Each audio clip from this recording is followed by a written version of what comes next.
Good morning once again, student. Welcome to our accountancy class of 3rd July 2020. And the second one, which is sent by Harshit Singh, is question number 96. 96.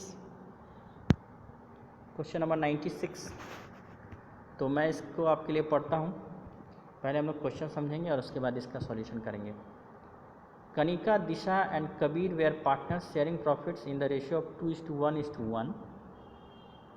On 31st March 2016 their balance sheet was as under. अब balance sheet में आप देखिए creditor है EPF employ का पैसा है, इसमें partner का हिस्सा नहीं होता और ये पार्टनर्स का कैपिटल, ये तीनों का कैपिटल है, ये पार्टनर का हिस्सा है ईपीएफ, ये जो है सॉरी ये एम्प्लॉय का पैसा होता है और इसमें पार्टनर का कोई भी हिस्सा नहीं होता है. अब यहाँ आप देखिए बैंक है, डेटर है, स्टॉक है, फिक्स्ड एसेट्स है और एट लास्ट जो है आपको देखिए प्रॉफिट एंड लॉस अकाउंट है. प्रॉफिट एंड लॉस अकाउंट ये एसेट में है, यानी ये हमारे लिए लॉस है, इसको हम लिखते हैं लॉस है हमारे लिए.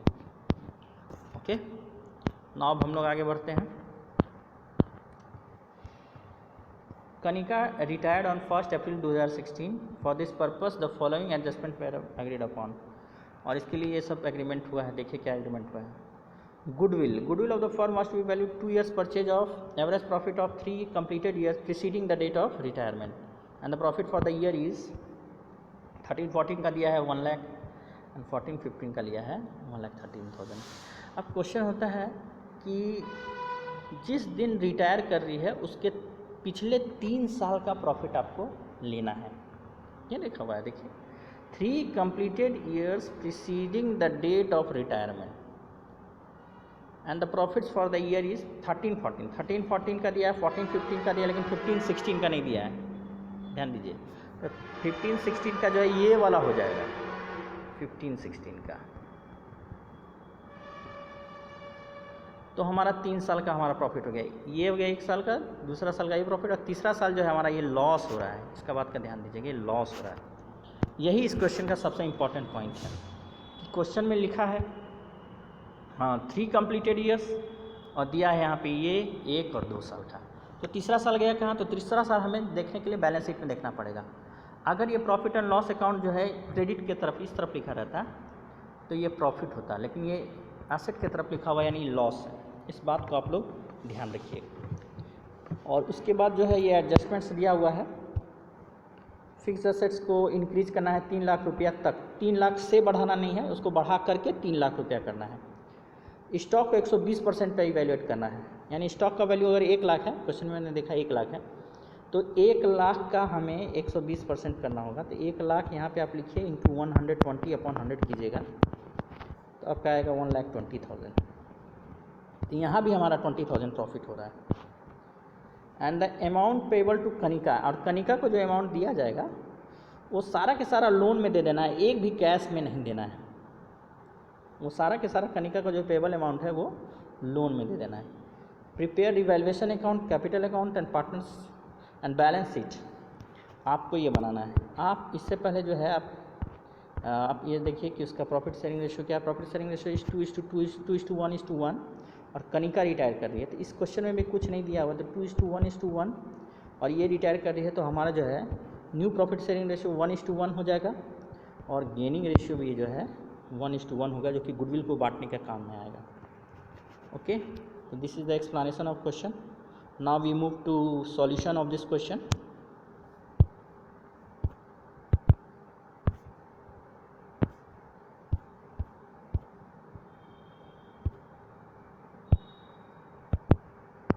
चलिए इस क्वेश्चन का हम लोग सॉल्यूशन देखते हैं. Question number 96. इसका मैं आपको व्हाट्सएप में इसका फ़ोटो भी भेज दूंगा. आपको CW कॉपी में आज का क्लास वर्क के रूप में इसको लिखना है. अब देखिए कि फिक्स्ड एसेट्स का वैल्यू 2,40,000 था और इसको बढ़ा करके 3 लाख कर देने का था. तो जब हम इसको बढ़ाकर 3 लाख करेंगे तो इससे हमको 60,000 का प्रॉफिट हो जाएगा, इसलिए हम लोग इसको क्रेडिट साइड में लिखें. वंस अगेन स्टॉक का वैल्यू हमारा 1 लाख को 120% पे करना था, तो 1 लाख का 120% करेंगे तो हमारा आएगा 1,20,000. लेकिन यहाँ पे ओनली 20,000 लिखना है, बिकॉज कि 1 लाख तो वैल्यू था और अब इसका वैल्यू हो गया है 1,20,000. तो एक्चुअल में हमें जो प्रॉफिट हुआ है वो डिफरेंस अमाउंट होगा 20,000, न कि 1,20,000. इस बात को ध्यान रखिएगा. यहाँ पे आप जो है 1,20,000 आप अपने नोटबुक में आप यहाँ लिख सकते हैं 1,20,000 माइनस 1,00,000, ये जो रिमेनिंग प्लेस है यहाँ पे आप लिख सकते हैं। और ये करने के बाद ये 20,000 आया है, ठीक है। और कुछ भी नहीं है तो ये हमारा प्रॉफिट हो जाएगा। तो क्रेडिट साइड में हम लोग इस तरह लिखेंगे 60 लिखेंगे, 20 लिखेंगे तो यहाँ 80 आएगा। इसी 80 को यहाँ लिखिए, और चूँकि यहाँ डेबिट में कुछ है ही नहीं, यही 80,000 जो है वो कनिका, दिशा और कबीर में डिस्ट्रीब्यूट हो जाएगा। और जो हो जाएगा 2:1:1 में इसको हम लोग डिस्ट्रीब्यूट करेंगे। यही हमारा प्रॉफिट शेयरिंग रेशियो है। 2:1:1 में हमें करने पे आ जाएगा 40,000 फॉर 20,000 एंड 20,000। 2:1:1। ओके, अब हम लोग गुडविल में आते हैं। गुडविल में जैसे मैंने आपको बताया था, पहला 1 लाख प्रॉफिट दिया है, दूसरा 1,30,000 प्रॉफिट दिया, और तीसरा साल का जो लॉस होगा वो माइनस में हम लोग लेंगे, -20,000। तो ये 1 लाख प्लस 1,30,000 माइनस 20,000 हम लोग करेंगे तो 2,10,000 आएगा। 2,10,000 को 3 से डिवाइड करेंगे तो 70,000 आएगा। ये 70,000 आ गया। गुडविल का वैल्यू 70,000 इंटू 2 यानी 1,40,000 होगा। अब इसमें कनिका का जो शेयर है वो होगा 2/4, तो 1,40,000 upon into 2/4 that will be 70,000। और यहाँ ध्यान देने का बात है कि ये 70,000 जो है will be given by Disha and Kabir, जो कि रिमेनिंग पार्टनर है। और दिशा और कबीर जो है इसको इक्वली दे देगा, क्योंकि उसका जो फ्यूचर रेशियो 1:1 ही आ रहा है।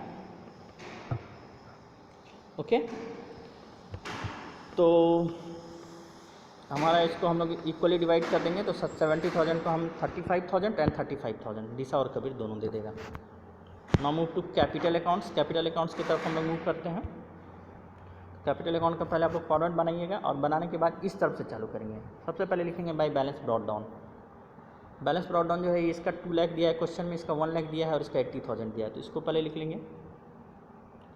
उसके बाद आता है रिवैल्यूएशन अकाउंट। रिवैल्यूएशन अकाउंट जो हम लोग सबसे ऊपर बनाया था, इसमें कनिका को 40,000 का प्रॉफिट मिला, इसको 20,000 का मिला, इसको 20,000 का, ये तीनों लिख देंगे हमें। और उसके बाद जो अभी मैंने गुडविल का जो कंफर्म किया है, गुडविल का जो कैलकुलेशन किया है, उसमें हमने देखा है कि दिशा और कबीर दोनों मिलके, दिशा एंड कबीर का अकाउंट मिलके ये जो है कनिका को 70,000 ये देंगे, तो ये कनिका को 70,000 दे दिया गया। तो इस तरह से हमारा इस तरफ का तीनों आइटम का हो गया एक्सप्लेनेशन। अब आइए डेबिट साइड में। डेबिट साइड में देखिए, डेबिट साइड में सबसे पहले मिलेगा प्रॉफिट एंड लॉस अकाउंट जो है हमारा, जो कि 20,000 का था। उस 20,000 को ये लोग तीनों आपस में बांटेंगे और वो रेशियो होगा 2:1:1। तो 20,000 को हमें बांटा है, तो ये 2:1:1 में, तो इसका रेशियो हो जाएगा 10,000, 5,000 और 5,000।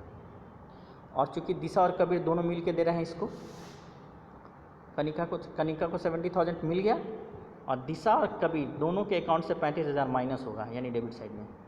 इसका जर्नल एंट्री देखिए, आप लोग कॉपी में लिख सकते हैं। इसका जर्नल एंट्री इस तरह से हुआ है। Disha's capital account debit 35,000, Kabir's capital account debit 35,000 to Kanika's capital account 70,000। तो ये भी आप जर्नल एंट्री इसका नोट कर सकते हैं गुडविल का। अब आइए बैलेंस शीट। बैलेंस शीट में देखिए, बैंक और डेटर का जो अमाउंट है इसमें कोई भी चेंजिंग नहीं आएगा, क्योंकि दोनों में कोई चेंजिंग क्वेश्चन में नहीं दिया है। तो ये ज्यों का त्यों है वही लिख दिए हैं। स्टॉक का वैल्यू 120% कहा था, तो 120% ही लिखेंगे, यानी 1 लाख की जगह 1,20,000 लिखेंगे।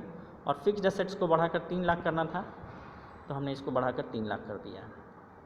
ओके, ना ये क्रेडिट और प्रॉफिट एंड लॉस अकाउंट जो था हमारा, वो प्रॉफिट एंड लॉस अकाउंट जो है 20,000 का वो नहीं रहेगा, बिकॉज इसको हम लोगों ने यहाँ पर देखिए, यहाँ पर हमने बांट कर समाप्त कर दिया ये प्रॉफिट एंड लॉस अकाउंट। ठीक है, अब आइए एसेट साइड में। ट्रेड क्रेडिटर्स ज्यों का त्यों है। ईपीएफ एम्प्लॉयज़ प्रोविडेंट फंड 47,000 ज्यों का त्यों है। अब यहाँ कनिका का लोन जो है, ये कनिका का लोन हमारी ये है, ये कैसे आया है, तो देखिए कनिका का जो इसको हम लोग करेंगे, तीनों का हम ऐड करेंगे तो 3,10,000 आएगा। इस 3,10,000 को ही यहाँ हम लोग लिखेंगे, और इसमें से ये 10,000 जो है माइनस कर देंगे, तो ये 3 लाख जो आया ये कनिका का लोन में ट्रांसफ़र हो रहा है।